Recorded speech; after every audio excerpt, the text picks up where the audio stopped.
हर साल प्रदूषण की समस्या का सामना लोगों को करना पड़ता है। खासकर दिल्ली की बात करें तो दिल्ली में प्रदूषण काफ़ी ज़्यादा वक्त तक रहता है।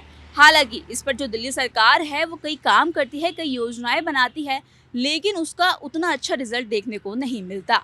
अब जैसे कि दिवाली आई थी तो दिवाली के बाद भी AQI काफ़ी ज़्यादा बढ़ गया।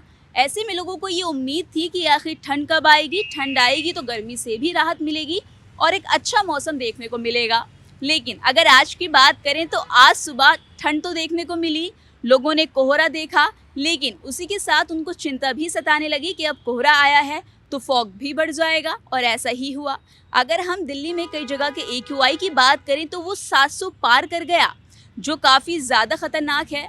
इसी पर लोगों को आने जाने में काफ़ी दिक्कत होने लगी, सांस लेने में दिक्कत हुई। जो लोग वॉक पे निकलते हैं उनकी संख्या काफ़ी कम हो गई, और जो लोग गाड़ियों से जाते हैं उनके सामने विजिबिलिटी की दिक्कत होने लगी। इस पर लोगों ने क्या कुछ कहा, आप सुनिए। बहुत ही परेशानी है जी।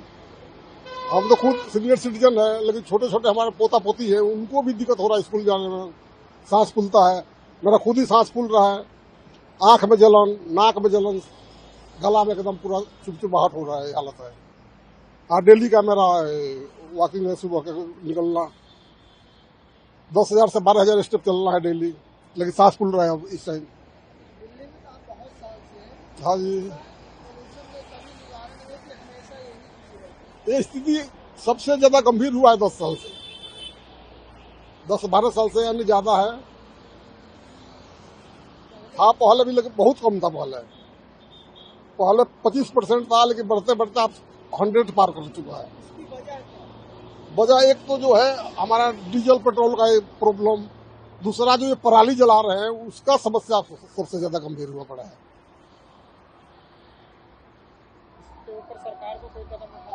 बिल्कुल उठाना चाहिए इसके लिए। उस पराली के खाद बनवाएं, खेतों में एक साइड में गड्ढा बनवाएं, उसमें दबवा दें, दूसरे साल में वो काम आ जाएगा। 6 महीना में सड़ करके वो खाद बन जाता है। हम भी किसान परिवार से ही हैं, तो हमारे यहाँ तो खैर चारा में इस्तेमाल किया जाता है इस पराली को, लेकिन जहाँ स्टड़ा हो रहा है, पशु नहीं रख रहे हो, तो उसको कम से कम कटवा करके या सीधे ही गड्ढा खोद करके एक साइड में उसमें दबा दो, तो 1 साल में खाद बन जाएगा, फिर उसको अपने खेत में इस्तेमाल कर लो। तो सुना आपने कि लोगों को बढ़ते कोहरे के साथ जो स्मॉग आया है उससे कितनी ज़्यादा दिक्कत हुई है। अब ये दिक्कत तो लगातार बनी रहेगी, क्योंकि ठंड और ज़्यादा बढ़ेगी और इसी के साथ जो पॉल्यूशन है उसका स्तर भी बढ़ता रहेगा। अब ऐसे में देखना ये होगा कि दिल्ली सरकार इस पर क्या काम करती है, कौन सी योजना लाती है जो लोगों को राहत देगी। मैं मरियम अली, कैमरामैन विनोद के साथ, नवोदय टाइम्स, पंजाब केसरी।